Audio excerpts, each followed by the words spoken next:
48টি দেশ, 12টি গ্রুপ আর হাজারো কোটি টাকার ফুটবলারদের নিয়ে শেষ হলো ফুটবল ইতিহাসের সবচেয়ে বড় মহাযুদ্ধ 2026 ফিফা ওয়ার্ল্ড কাপ। কিন্তু ফুটবল দুনিয়ায় একটা কথা প্রচলিত আছে, অ্যাটাক আপনাকে ম্যাচ জেতায় কিন্তু ডিফেন্স আপনাকে জেতায় টুর্নামেন্ট। হ্যাঁ বন্ধুরা, এবারে বিশ্বকাপে আক্রমণ ভাগের স্ট্রাইকারদের চেয়েও যে দলগুলোর উপর বেশি আলোচনা চলছে তারা হলেন এই বিশ্বকাপের সেরা 10 জন ডিফেন্ডার। পুরো টুর্নামেন্টে প্রায় 400 জন ডিফেন্ডারের মাঝখান থেকে ফিল্টার করে এই 10 জন ফুটবল জাদুকরকে আলাদা করা হয়েছে। এরা যদি মাঠে না থাকতেন তবে হয়তো এই টুর্নামেন্টের নকআউট পর্বের ম্যাচের রেজাল্ট পুরোপুরি উল্টে যেত। আজকের ভিডিওতে আমরা জানবো এই 10 জন ডিফেন্ডারের সেই অবিশ্বাস্য স্কিল, গোল বাঁচানোর ক্ষমতা এবং কার পিছনে ক্লাব ফুটবল কত হাজার কোটি টাকা ঢালছে তার নিখিত হিসাব। চলুন শুরু করা যাক আজকের আমাদের কাউন্টডাউনকে নিয়ে। আমাদের তালিকায় 10 নম্বর পজিশনে আছেন বর্তমান বিশ্বের অন্যতম দ্রুত গতির এবং আক্রমণাত্মক রাইট ব্যাক মরক্কোর আশরাফ হাকিমি। মরক্কোকে এবারে বিশ্বকাপ কোয়ার্টার ফাইনালে তোলার পিছনে ব্যাক লাইনের সবচেয়ে বড় স্তব্ধ ছিলেন এই পিএসজি তারকা। তিনি শুধু নিচের দিকে রক্ষণ ভাগ সামলাননি, বরং রাইট ব্যাক উইং ধরে ঝড়ের গতিতে কাউন্টার অ্যাটাকে উঠে এসেছেন। পুরো টুর্নামেন্টে তিনি 36টারও বেশি ডুয়েল জিতে প্রতিপক্ষের উইঙ্গারদের পকেটে পুড়ে রেখেছিলেন। হাকিমির মূল শক্তি হলো তার রকেট গতি এবং নিখিত ট্র্যাকলিং। হাইতি এবং কানাডার বিপক্ষে ম্যাচে তার ট্যাগ ব্যাক এবং ইন্টারপ্রেশন না থাকলে মরক্কো গ্রুপ পর্বে নিশ্চিত 2 থেকে 3টি গোল হজম করত। তিনি মাঠে না থাকলে মরক্কোর রাইট ফ্ল্যাগ পুরোপুরি ফাঁকা হয়ে যেত এবং ফ্রান্স বা ব্রাজিলের মতো শক্তিশালী উইং অ্যাটাকিং দলগুলোর বিপক্ষে তারা দাঁড়াতেই পারত না। টুর্নামেন্টে 1টি গোল ও 2টি অ্যাসিস্ট করে প্রমাণ করেছেন তিনি অলরাউন্ডার ডিফেন্ডার। হাকিমি বর্তমানে খেলেছেন ফরাসি জায়ান্ট পিএসজির হয়ে। তাকে ইন্টার মিলান থেকে কিনতে পিএসজি খরচ করেছিল প্রায় 60 মিলিয়ন ইউরো, যা বর্তমানে ফুটবল বাজারে বাংলাদেশি টাকায় প্রায় 800 কোটি টাকা এবং ভারতীয় রুপিতে প্রায় 550 কোটি টাকারও সমান। এই বিশ্বকাপের পর তার দাম আরো আকাশচুম্বী হতে চলেছে। আমাদের কাউন্টডাউনে 9 নম্বরে আছেন এমন একজন ডিফেন্ডার যার সামনে ফুটবল বিশ্বের বাঘা বাঘা স্ট্রাইকাররা আসতে ভয় পান। তিনি আর কেউ নয়, ডাচ দেয়াল ভার্জিল ভ্যান ডাইক। এবারে বিশ্বকাপে নেদারল্যান্ডসের রক্ষণভাগে একা হাতে নেতৃত্ব দিয়েছিলেন এই লিভারপুল অধিনায়ক। তার অসামান্য পজিশনিং সেন্স এবং লিডারশিপ কোয়ালিটির কারণে ডাচরা গ্রুপ পর্ব থেকে শুরু করে নকআউট পর্ব পর্যন্ত ক্লিন শিট ধরে রাখতে পেরেছিল। পুরো টুর্নামেন্টে ডাচ ডিফেন্সে সবচেয়ে বেশি এরিয়াল ডুয়েল বা শূন্য ভেসে আসা বল ক্লিয়ার করার রেকর্ড গড়েছেন ভ্যান ডাইক। ভ্যান ডাইকের মূল শক্তি হলো তার ঠান্ডা মাথার ডিফেন্ডিং এবং ফিজিক্যাল পাওয়ার। তিনি সহজে ট্যাকেল করতে যান না, বরং নিজের পজিশনিং দিয়ে প্রতিপক্ষের পাসিং লেন ব্লক করে দেন। টুর্নামেন্টে বাঁচা মরা ম্যাচগুলোতে গোল লাইন থেকে তার 3টি নিশ্চিত দুর্দান্ত কিয়ারেস নেদারল্যান্ডসকে টুর্নামেন্ট থেকে ছিটকে যাওয়ার হাত থেকে বাঁচিয়েছিল। ভ্যান ডাইক যদি ডিফেন্সে না থাকতেন তবে নেদারল্যান্ডসের রক্ষণভাগ পুরোপুরি নৈতিত্বহীন হয়ে ভেঙে পড়তো। ক্লাব ফুটবলে তিনি ইংলিশ প্রিমিয়াম লিগের অন্যতম সফল ক্লাব লিভারপুল এর হয়ে খেলেছেন। সাউথ আফটন থেকে যখন লিভারপুল তাকে কিনেছিল তখন ডিফেন্ডার হিসেবে বিশ্ব রেকর্ড গোলের ট্রান্সফার ফি লেগেছিল প্রায় 75 মিলিয়ন পাউন্ড, যা বর্তমান বাজারে ভারতীয় রুপিতে প্রায় 800 কোটি টাকা এবং বাংলাদেশি টাকায় প্রায় 1160 কোটি টাকার সমান। এই বয়সেও তার ডিফেন্ডিং ভ্যালু অনেক তরুণ ডিফেন্ডারের চেয়েও বেশি। বন্ধুরা, এই ডাচ প্রাচীর ভ্যান ডাইককে নিয়ে আপনাদের কাছে একটা প্রশ্ন, আপনার কি মনে হয় ভ্যান ডাইক বর্তমান ফুটবল ইতিহাসের সেরা সেন্টার ব্যাক, নাকি তার চেয়েও ভালো কেউ আছে? আপনাদের মতামত জলদি নিচে কমেন্ট বক্সে জানান। আমাদের তালিকার 8 নম্বরে আছেন এমন একজন ডিফেন্ডার যাকে ভালোবেসে ফুটবল বিশ্ব ডাকে দ্য বুচার বা কসাই। তিনি হলেন আর্জেন্টিনার ডিফেন্সের প্রাণ ভোমরা লিসান্দ্রো মার্টিনেজ। আর্জেন্টিনাকে 2026 বিশ্বকাপের ফাইনালে তোলার পেছনে ব্যাক লাইনের সবচেয়ে বড় যোদ্ধা ছিলেন এই ম্যানচেস্টার ইউনাইটেড তারকা। সাধারণত সেন্টার ব্যাকদের উচ্চতা অনেক বেশি হয়, কিন্তু মাত্র 5 ফুট 15 ইঞ্চি উচ্চতা নিয়ে তিনি যেভাবে বিশ্বের লম্বা লম্বা স্ট্রাইকারদের পকেটে পড়েছেন তা ছিল অবিশ্বাস্য। পুরো টুর্নামেন্টে তার নিখিত পাউন্ড ট্যাকেল এবং ইন্টারপ্রেনেশনের সাকসেস রেট ছিল 90%-এর ওপর। লিসান্দ্রোর মূল স্কিল হলো তার চরম আক্রমণাত্মক ডিফেন্ডিং, নির্ভীক মানসিকতা এবং দুর্দান্ত স্লাইডিং ট্যাকেল। কোয়ার্টার ফাইনাল এবং সেমিফাইনালের মতো হাই ভোল্টেজ ম্যাচগুলোতে প্রতিপক্ষের নিশ্চিত গোল হতে যাওয়া 3টি শট তিনি নিজের শরীর দিয়ে ব্লক করেছিলেন। লিসান্দ্রো মার্টিনেজ যদি আর্জেন্টিনার ব্যাকলাইনে না থাকতেন তবে ফাইনালে পথযাত্রে আলবিসেলেস্তের রক্ষণভাগ প্রতিপক্ষদের কাউন্টার অ্যাটাকের সামনে তাসের ঘরের মতো ভেঙে পড়ত। ক্লাব ফুটবলে তিনি ইংলিশ প্রিমিয়াম লিগের ঐতিহ্যবাহী ক্লাব ম্যানচেস্টার ইউনাইটেড হয়ে খেলেছেন। আয়াক্স থেকে ওল্ড ট্রাফোর্ডে তাকে উড়িয়ে আনতে ম্যানুট খরচ করেছিল প্রায় 57 মিলিয়ন ইউরো, যা বর্তমান বাজারে হিসেবে ভারতীয় রুপিতে প্রায় 520 কোটি টাকারও বেশি এবং বাংলাদেশি টাকায় প্রায় 760 কোটি টাকারও সমান। বন্ধুরা, এই আর্জেন্টাইন বুচার লিসান্দ্রো মার্টিনেজের আগ্রাসী ডিফেন্ডিং কি আপনাদের ভালো লাগে? আপনাদের মধ্যে আর্জেন্টিনা দলের রোমেরো নাকি লিসান্দ্রো কে বেশি খতরনাক? চটপট নিচে কমেন্ট বক্সে অবশ্যই কিন্তু জানাবেন। আমাদের কাউন্টডাউনে 7 নম্বরে আছেন এমন একজন মডার্ন ডিফেন্ডার যার বহুমুখী খেলার স্টাইল ফুটবল বিশ্বযুদ্ধে চমকে দিয়েছে। তিনি হলেন ক্রোয়েশিয়ার ডিফেন্সের সুপারম্যান জসকো গবাদিওল। ক্রোয়েশিয়াকে 2026 ফিফা ওয়ার্ল্ড কাপের নকআউটে পর্বে টেনে তোলার পেছনে সবচেয়ে বড় ভূমিকা ছিল এই ম্যানচেস্টার সিটি তারকার। তিনি শুধু লেফট ব্যাক বা সেন্টার ব্যাকে খেলে গুলি আটকাননি, বরং রক্ষণভাগ থেকে বল কেড়ে নিয়ে যেভাবে ড্রিবলিং করে মাঝ মাঠ পার হতেন তা দেখতে মিডফিল্ডারের মতো লাগতো। পুরো টুর্নামেন্টে ক্রোয়েশিয়ার ব্যাক লাইনে সবচেয়ে বেশি বল রিকভারি এবং প্রোগ্রেসিভ ক্যারির রেকর্ড গড়েছেন এই গর্বাদিওলের মূল শক্তি হলো তার অসামান্য শারীরিক শক্তি, নিখুঁত টাইমিং এবং বলের ওপর অবিশ্বাস্য নিয়ন্ত্রণ। টুর্নামেন্টে কঠিন ম্যাচগুলোতে তিনি তার ক্ষিপ্র গতির কারণে প্রতিপক্ষের দ্রুত গতির উইঙ্গারদের বোতলবন্দি করে রেখেছিলেন।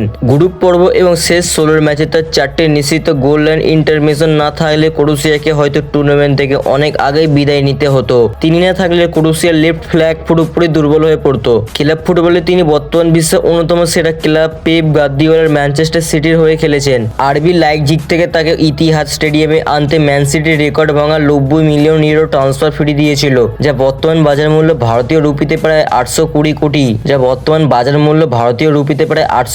কোটি টাকা এবং বাংলাদেশি টাকায় প্রায় 1200 কোটি টাকার সমান। ডিফেন্ডার হিসেবে ফুটবল ইতিহাসে এটি অন্যতম সর্বোচ্চ ট্রান্সফার ফ্রি। বন্ধুরা, এই তরুণ ক্রোয়েশিয়ান রক গর্বাদিওলার ডিফেন্ডিং স্কিল কি আপনাদের পছন্দ?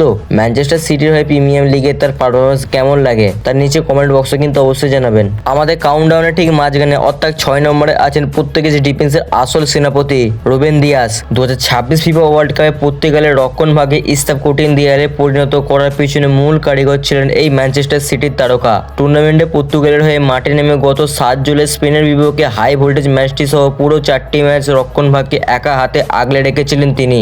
মাঠে তার উপস্থিতি পুরো দলের আত্মবিশ্বাস দ্বিগুণ বাড়িয়ে দিত। রুবেন দিয়াসের মূল স্কিল হলো তার নিখুঁত ট্যাকলিং জ্ঞান, অসাধারণ ট্যাকটিক্যাল রিডিং এবং এরিয়াল পাওয়ার। প্রতিপক্ষের ফরওয়ার্ডরা বক্সে ঢোকার আগে তিনি বলের লাইন চটজলদি ক্লিয়ার করে দিতেন। টুর্নামেন্টে গুরুত্বপূর্ণ মুহূর্তে তার 4টি দুর্দান্ত ট্যাকেল ও চমৎকার ইন্টারসেপশন পর্তুগালকে নিশ্চিত গোল খাওয়ার হাত থেকে রক্ষা করেছে। রুবেন দিয়াসের মতো অভিজ্ঞ লিডার ডিফেন্সে না থাকলে টুর্নামেন্টে বড় বড় ম্যাচগুলোতে পর্তুগাল ব্যাক লাইন পুরোপুরি খেয়ে হারিয়ে ফেলত। ক্লাব ফুটবলে তিনি ইংলিশ প্রিমিয়ার লিগের চ্যাম্পিয়ন্স ক্লাব ম্যানচেস্টার সিটির রক্ষণভাগে প্রধান শব্দ। বেনফিকা থেকে ইতিহাদ স্টেডিয়ামে তাকে নিয়ে আসতে ম্যান সিটি খরচ করেছিল প্রায় 68 মিলিয়ন ইউরো, যা বর্তমান বাজারে হিসাবে ভারতীয় রুপিতে প্রায় 620 কোটি টাকা এবং বাংলাদেশি টাকায় প্রায় 910 কোটি টাকার সমান। বন্ধুরা, পর্তুগাল দলের এই ভরসার প্রতীক রুবেন দিয়াসের ডিফেন্ডিং আপনাদের কেমন লাগে কমেন্ট বক্সে কিন্তু অবশ্যই জানাবেন। আমাদের কাউন্টডাউনে 5 নম্বরে আছেন এমন একজন ডিফেন্ডার যার বয়স শুনলে আপনি চমকে উঠবেন। মাত্র 19 বছর বয়সে বিশ্বকাপের মঞ্চে বড় আঙুল দেখিয়ে স্পেনের রক্ষণভাগ আগলে রেখেছেন এই বিস্ময় বালক পাউ কুবাসি। এবারে বিশ্বকাপের চ্যাম্পিয়ন স্পেনের ব্যাক লাইনে পিকে বা রোমাসের মতো কিংবদন্তিদের ছায়া দেখে গেছে এই তরুণ মাঝে। পুরো টুর্নামেন্টে স্পেনের পুরো রক্ষণভাগ মিলে মাত্র 1টি গোল হজম করেছে, যার অন্যতম প্রধান কৃতিত্ব কুবাসির। ম্যাচে তার এমন অবিশ্বাস্য ম্যাচ রেটিং এবং ম্যাচ রিডির কারণে ফিফা তাকে 2026 ওয়ার্ল্ড কাপের অফিসিয়াল সেরা তরুণ খেলোয়াড় হিসেবে পুরস্কৃত করেছে। ক্লাব ফুটবলে তিনি খেলেছেন স্প্যানিশ জায়ান্ট বার্সেলোনাতে। লা মাসিয়া একাডেমি থেকে উঠে আসা এই বার্সার ডিফেন্ডারের বর্তমান মার্কেট ভ্যালু ইতিমধ্যে আকাশ ছুঁয়েছে। ফুটবল বাজারে বর্তমান হিসেবে তার মূল্য প্রায় 55 মিলিয়ন ইউরো, যা ভারতীয় রুপিতে প্রায় 500 কোটি টাকা এবং বাংলাদেশি টাকায় প্রায় 730 কোটি টাকা সমান। ইউরোপের বড় বড় ক্লাবগুলো তাকে কেনার জন্য টাকার বস্তা নিয়ে বসে আছে। বন্ধুরা, এই 19 বছর বয়সে স্প্যানিশ রক পাউ কুবাসির খেলা কি আপনাদের কেমন লাগে অবশ্যই কিন্তু কমেন্ট বক্সে জানাবেন। আমাদের কাউন্টডাউনের 4 নম্বরে আছেন এমন একজন ফিজিক্যাল এবং পাওয়ারফুল ডিফেন্ডার যাকে ড্রিবল করে পার হওয়া যে কোনো স্ট্রাইকারদের জন্য একটা দুঃস্বপ্ন। তিনি হলেন ফরাসি রক্ষণভাগের দায়ো উপামেকানো। ফ্রান্সকে 2026 বিশ্বকাপের সেমিফাইনাল এবং ফাইনালের পর্যায়ে ব্যাক লাইনের প্রধান স্তব্ধ ছিলেন এই বায়ার্ন মিউনিখ তারকা। তার অসামান্য শক্তি ও ডিফেন্সিভ রিডিংয়ের কারণে তিনি ফিফার অফিসিয়াল সেরা একাদশে আছেন। পুরো টুর্নামেন্টে ফরাসি বক্সে প্রতিপক্ষের আক্রমণ রোকে দিতে তার অবদান ছিল অনবদ্য। ক্লাব ফুটবলে তিনি খেলেছেন জার্মানির সবচেয়ে সফল ক্লাব বায়ার্ন মিউনিকে। আরবি লাইপজিগ থেকে বায়ার্ন মিউনিখ যখন তাকে নিজেদের দলে ভেড়ায় তখন তার রিলিজ ক্লোজ ছিল প্রায় 42.5 মিলিয়ন ইউরো। তবে বিশ্বকাপে এই অনবদ্য পারফরমেন্সের পর ফুটবল বাজারে তার বর্তমান মূল্য প্রায় 60 মিলিয়ন ইউরো, যা ভারতীয় রুপিতে প্রায় 550 কোটি এবং বাংলাদেশি টাকায় প্রায় 800 কোটি টাকা সমান। বন্ধুরা, ফ্রান্স দলের এই ফিজিক্যাল মনস্টার দায়ো উপমেকানোর ডিফেন্ডিং আপনাদের কেমন লাগে কমেন্ট বক্সে কিন্তু অবশ্যই জানাবেন। আমাদের কাউন্টডাউনে 3 নম্বরে আর এই পজিশনে আছেন এমন একজন ডিফেন্ডার যার ডিকশনারিতে ভয় বলে কোনো শব্দ নেই। তিনি হলেন আর্জেন্টিনার ডিফেন্সের বাজ পাখি ক্রিস্টিয়ান রোমেরো, যাকে সবাই কুটি রোমেরো নামে চেনে। আর্জেন্টিনাকে এই বিশ্বকাপের ফাইনালে তোলার পেছনে ব্যাক লাইনের সবচেয়ে বড় এক্স ফ্যাক্টর ছিলেন এই টাইনেটো তারকা। টুর্নামেন্ট জুড়ে তিনি যেভাবে নির্ভীক চিত্তে ও আক্রমণাত্মক মেজাজে ডিফেন্ডিং করছিলেন তার কারণে পুরো বিশ্বকাপে অন্যতম সর্বোচ্চ গ্লোবাল ডিফেন্সের রেটিং ধরে রেখেছিলেন তিনি। প্রতিপক্ষের ফরওয়ার্ডরা বক্সে ঢোকার আগে কুটি রোমেরো করা ট্যাকেলের মুখোমুখি হতে রয়েছে। ক্লাব ফুটবলে তিনি খেলেছেন ইংলিশ প্রিমিয়ার লিগের ক্লাব টটেনহ্যাম হটস্পারে।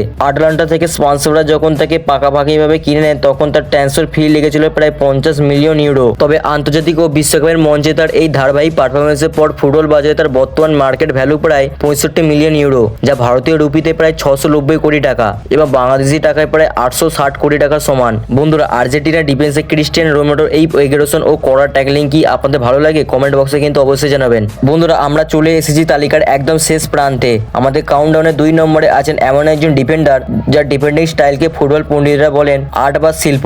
তিনি হলেন ফ্রান্স এবং আর্সেনাল রক্ষণভাগের জাদুকর উইলিয়াম সালিবা। ফ্রান্সকে 2026 ফিফা ওয়ার্ল্ড কাপের ফাইনালে তোলার পেছনে ব্যাকলাইনের সবচেয়ে বড় মাস্টার মাইন্ড ছিলেন এই আর্সেনাল তারকা। পুরো টুর্নামেন্টে তিনি যেভাবে ঠান্ডা মাথায় কোনো ফাউল না করে প্রতিপক্ষের পা থেকে নিখুঁতভাবে বল কেটে নিয়েছেন তা ছিল দেখার মতো। তার এই অবিশ্বাস্য পারফরমেন্সের কারণে তিনি ফুটবল বিশ্বযুদ্ধের রেটিং এ টুর্নামেন্টে অন্যতম সেরা সেন্টার ব্যাক হিসেবে নির্বাচিত হয়েছেন। ক্লাব ফুটবলে তিনি ইংলিশ প্রিমিয়াম লিগের জায়ান্ট ক্লাব আর্সেনালের হয়ে খেলেছেন।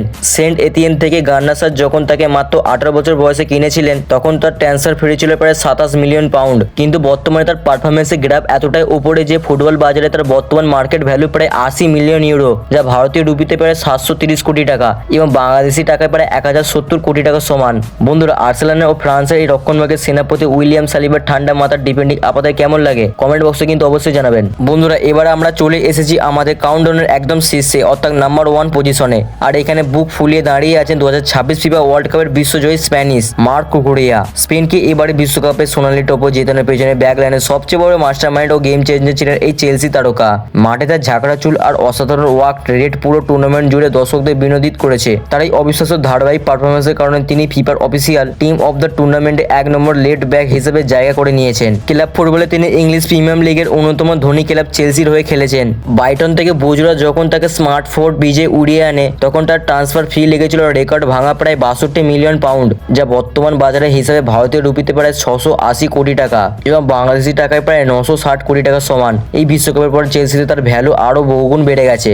মার্ক কুকুরিয়াকে কাদের কাদের ভালো লাগে তারা কিন্তু অবশ্যই কমেন্ট বক্সে জানাবেন। তো বন্ধুরা, এই ছিল 2026 ফিফা ওয়ার্ল্ড কাপ কাঁপানো সেরা 10 জন ডিফেন্ডারে আমাদের স্পেশাল কাউন্টডাউন। এই 10 জন প্রাচীরের মধ্যে আপনার ব্যক্তিগত ফেভারিট ডিফেন্ডার কে? কার ডিফেন্ডিং স্কিল আপনাকে এই বিশ্বকাপে সবচেয়ে বেশি মুগ্ধ করেছে? আর আমাদের এই তালিকাটি আপনার কেমন লাগলো তো অবশ্যই কিন্তু কমেন্ট বক্সে জানাবেন। ভিডিওটি ভালো লাগলে একটি লাইক দিন, বন্ধুদের সাথে শেয়ার করুন। ফুটবল দুনিয়া এমন সব ভিডিও পেতে এখনই আমাদের চ্যানেলটিকে সাবস্ক্রাইব করে পাশে থাকা বেল আইকনটি বাজিয়ে দিন। তা বন্ধুরা, দেখা হচ্ছে পরবর্তী কোনো ভিডিওতে, ততক্ষণ পর্যন্ত কিন্তু বাই বাই। ধন্যবাদ সবাইকে।